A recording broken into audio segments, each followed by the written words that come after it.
بسم اللہ الرحمن الرحیم۔ السلام علیکم ورحمۃ اللہ وبرکاتہ۔ محترم ناظرین، یہ واقعہ کچھ اس طرح سے ہے کہ حضرت عیسیٰ علیہ السلام کی ملاقات ابلیس سے ہوئی۔ وہ 4 گدوں کو ہانک رہا تھا۔ ان گدوں پر سامان لدا ہوا تھا۔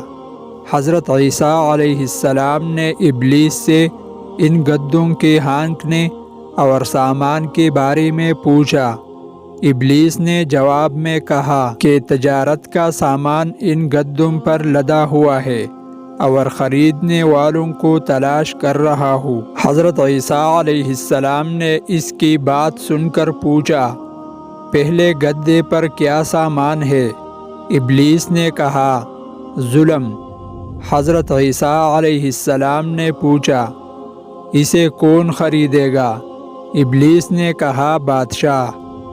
دوسرے گدے کے بارے میں پوچھا کہ اس پر کیا لدا ہوا ہے؟ ابلیس نے کہا، حسد۔ حضرت عیسیٰ علیہ السلام نے پوچھا، کون خریدے گا؟ شیطان کہنے لگا، علماء۔